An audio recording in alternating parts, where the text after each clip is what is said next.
ছাত্ৰ ছাত্ৰীসকল সকলো নিশ্চয় কুশলে আছে। যোৱাকালি হৈ যোৱা পৰীক্ষাটোত তোমালোকে নিশ্চয় গম পাইছা যে পাঠ্যপুথি নপঢ়া ল'ৰা ছোৱালীখিনিয়ে কুৱেশ্যন এনচাৰবিলাক কৰিবলৈ কিমান কঠিন হৈছে। মোৰ ছাত্ৰীসকলেও কৈছে যে তেওঁলোকৰ কমন পৰা নাই। আচলতে কমন পঢ়িবলৈ হ'লে তোমালোকে পাঠ্যপুথিৰ প্ৰতিটো লাইনেই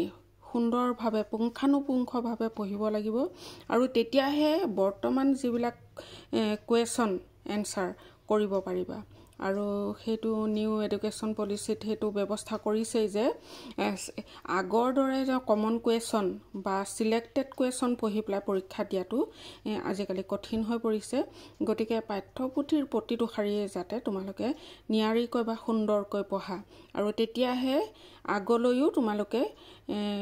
মানে আগবাঢ়ি যাব পাৰিবা বা কম্পিটিটিভ এক্সামবিলাক পৰীক্ষা দিলেও তোমালোকে সফল হ'ব পাৰিবা। গতিকে পাঠ্যপুথি পঢ়াটো বাধ্যতামূলক বুলি পেলাই বৰ্তমান অৱস্থাত মানে তোমালোকক ক'ব লাগিব যে বাধ্য হ'ব লাগিব। তোমালোকে প্ৰতিটো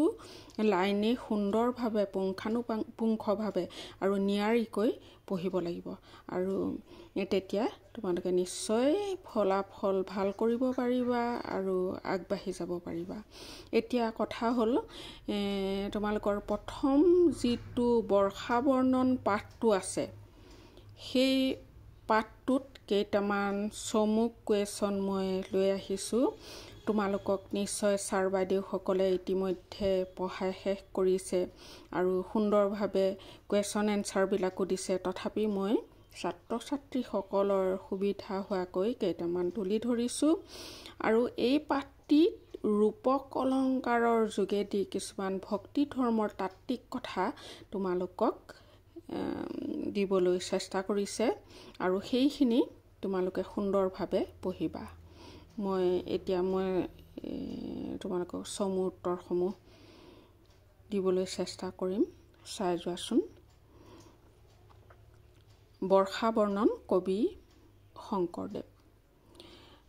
প্ৰথম কুৱেশ্যনটো লোৱা, শ্ৰীমন্ত শংকৰদেৱৰ জন্ম ক'ত হৈছিল? নগাঁও জিলাৰ আলিপুখুৰীত। 2 নম্বৰ কুৱেশ্যন, শংকৰদেৱে কিমান খ্ৰীষ্টাব্দত জন্ম লাভ কৰিছিল? তোমালোকে নিশ্চয় জানা 1449 খ্ৰীষ্টাব্দত। 3 নম্বৰ কুৱেশ্যন হ'ল, শংকৰদেৱে কিমান খ্ৰীষ্টাব্দত ইহলীলা সম্বৰণ কৰে? উত্তৰ হ'ব 1568 খ্ৰীষ্টাব্দত আৰু তেওঁ 40 বছৰ জীয়াই আছিল, তাৰমানে 120 বছৰ। 4 নম্বৰ, শংকৰদেৱ বিৰচিত প্ৰথমখন গ্ৰন্থৰ নাম লিখা। উত্তৰ লিখা হৰিশ্চন্দ্ৰ উপাখ্যান আৰু এইখন তেওঁ ছাত্ৰশালাত থাকোঁতেই মহেন্দ্ৰ কন্দলীৰ ছাত্ৰশালাত থাকোঁতেই হৰিশ্চন্দ্ৰ উপাখ্যানখন ৰচনা কৰা বুলি কথা গুৰুচৰিতত আছে। 5 নম্বৰ প্ৰশ্ন চোৱা, শংকৰদেৱৰ বিৰচিত শেষৰখন নাটকৰ নাম লিখা। উত্তৰ লিখিবা ৰাম বিজয় আৰু এইখন নৰনাৰায়ণৰ ৰাজ্যসভাত যেতিয়া আছিলে তেওঁ বা নৰনাৰায়ণৰ ৰাজ্যত যেতিয়া আছিলে কোচ ৰাজ্যত তেওঁ তেতিয়া ৰাম বিজয় নাটকখন লিখিছিল আৰু তাতেই অনুষ্ঠিত কৰিছিল। আৰু তোমালোকৰ এটা কথা কৈ থওঁ ইমানতে যে শংকৰদেৱৰ নাটকবিলাক যদি তোমালোকে একাদিক্ৰমে বা ক্ৰমাগতভাৱে মনত ৰাখিবলৈ বিচাৰা তেতিয়া এটা সূত্ৰ আছে যে পকা কেৰু পাৰা। তেতিয়া এইটো যদি মনত ৰাখা তোমালোকে একাদিক্ৰমে কি কৰিব পাৰিবা, শংকৰদেৱৰ নাটসমূহ মনত ৰাখিব পাৰিবা। মই নেক্সট দিছোঁ বাৰু সেইটো। এতিয়া আহা 6 নম্বৰ কুৱেশ্যনলৈ। শংকৰদেৱে ভাগৱত পুৰাণৰ কোনকেইটা স্কন্ধৰ পদভাঙনি কৰে? প্ৰথম, দ্বিতীয়, দশম, একাদশ আৰু দ্বাদশ এইকেইটা স্কন্ধৰ পদভাঙনি কৰিছিল।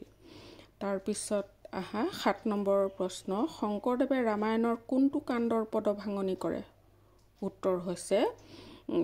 উত্তৰাকাণ্ডৰ। মাধৱদেৱে কৰিছিলে আদিকাণ্ডৰ আৰু শংকৰদেৱে কৰিছিলে উত্তৰাকাণ্ডৰ। 8 নম্বৰ প্ৰশ্ন, শংকৰদেৱ বিৰচিত 2খন ভক্তিমূলক গ্ৰন্থৰ নাম লিখা। উত্তৰ লিখা ভক্তি প্ৰদীপ আৰু নিমি নৱসিদ্ধ সংবাদ। 9 নম্বৰ কুৱেশ্যন শংকৰদেৱ বিৰচিত নাম প্ৰসংগমূলক দুখন পুথিৰ নাম লিখা উত্তৰ লিখা কীৰ্তন আৰু গুণমালা 10 নম্বৰ কুৱেশ্যন বৰ্ষা বৰ্ণন পাঠটি কোনখন গ্ৰন্থৰ পৰা উদ্ধৃত কৰিছে তোমালোকৰ যে পাঠটো দিছে সেই এখন গ্ৰন্থৰ পৰা সেই পাঠটো লৈ আহিছে সেই গ্ৰন্থখন হৈছে দশম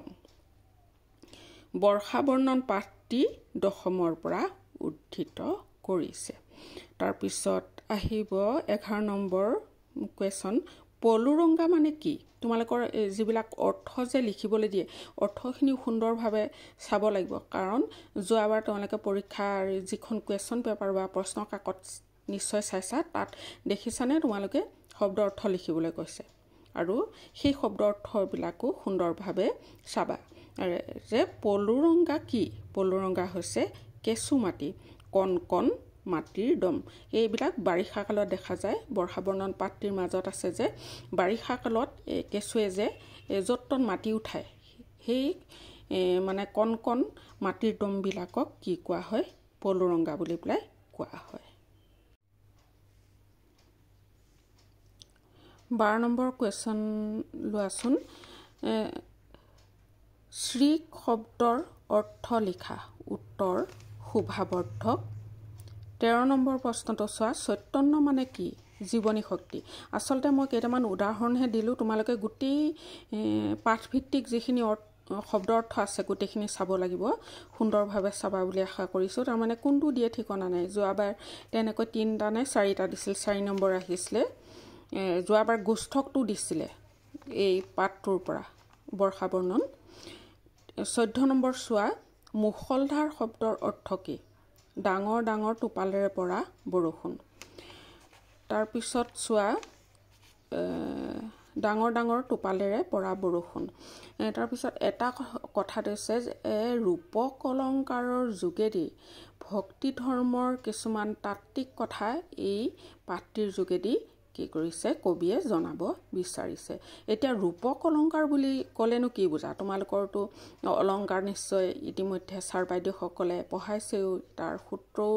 দিছে উদাহৰণো দিছে তথাপি কৈ থৈছো যে ৰূপক অলংকাৰ হৈছে উপমিতক উপমানৰ লগত অভেদ কল্পনা কৰাকে ৰূপক অলংকাৰ বোলে উপমিত হৈছে যি বস্তুক তুলনা কৰা হয় তাক উপমিত আৰু উপমান হৈছে যাৰ লগত তুলনা কৰা হয় তাক উপমান বোলে এতিয়া ধৰি লোৱা তোমালোকৰ যিবিলাক মানে পাঠভিত্তিক যেটো ব্যাখ্যা কৰিবলৈ দিছে যে পঞ্চবৰ্ণে ৰঞ্জিত নিৰ্গুণ ইন্দ্ৰধনু গুণৱন্ত মেঘত প্ৰকাশে পুনুবনু যেন তিনি গুণময় জগত জতেক নিৰ্গুণ পুৰুষ তাত প্ৰকাশ প্ৰত্যেক পঞ্চবৰ্ণে ৰঞ্জিত নিৰ্গুণ ইন্দ্ৰধনু গুণৱন্ত মেঘত প্ৰকাশে পুনুবনু বুলি কৈছে নিৰ্গুণ হৈছে কি কৈছে পৰম ব্ৰহ্ম কি কৈছে ঈশ্বৰ তেওঁ হৈছে নিৰ্গুণ তেনেকৈ তাৰ লগত তুলনা কৰিছে মেঘ নহয় আচলতে নিৰ্গুণ ইন্দ্ৰধনুক তুলনা কৰিছে আৰু তেওঁ গুণৱন্ত বুলি কাক তুলনা কৰিছে মেঘক আৰু কি কৰিছে পুৰুষক নিৰ্গুণ বুলি কৈছে আৰু সত্য ৰজ তম এই তিনি গুণক কি বুলি কৈছে সগুণ বুলি কৈছে তাৰ মানে তেওঁ গুণৱন্ত ইয়াৰ মতে গুণৱন্ত আৰু এনে ধৰণে কি কৈছে ইয়াত ৰূপক অলংকাৰ সিদ্ধ হৈছে মই দুই এটা উদাহৰণ তোমালোকক দিবলৈ চাম বাৰু তথাপি কি কৈছে তোমালোকে ভালকৈ কি কৰিব লাগিব পঢ়িব লাগিব নিজাকৈ এতিয়াতো বিস্তৃতভাৱে বৰ্ণনা কৰিব নোৱাৰি তোমালোকে ইতিমধ্যে বহুখিনি আগবাঢ়ি গৈছে তথাপি মই চেষ্টা কৰিম তোমালোকক অকণমান বুজাই দিবলৈ যাতে লং কুৱেশ্যন কৰিবলৈ তোমালোকৰ সুবিধা হয় এতিয়া প্ৰথম কুৱেশ্যন যেটো দিছে তোমালোকৰ যে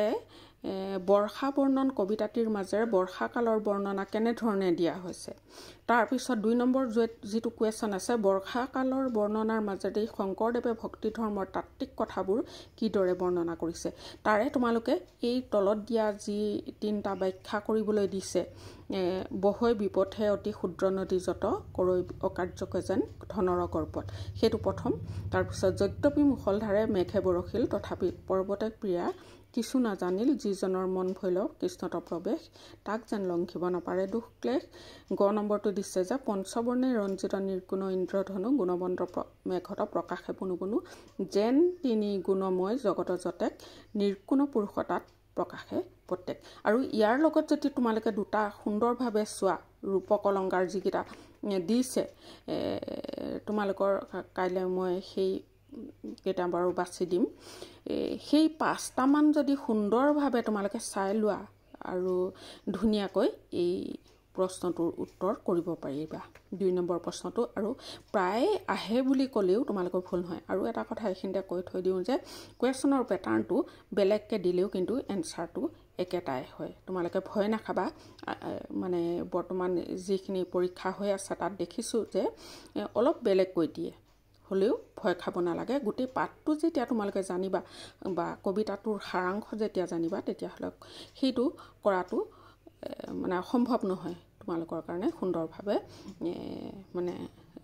কৰিব পাৰিবা আৰু এটা কথা কৈ থওঁ এইখিনিতে যে তোমালোকে আচলতে যেতিয়া লিখিবলৈ যোৱা লিটাৰেচাৰ এটা সাবজেক্ট সাহিত্য বিষয়ক গোটেই পাঠটো যেতিয়া জানিবা তোমালোকে কথিত ভাষাৰে সুন্দৰভাৱে বৰ্ণনা কৰি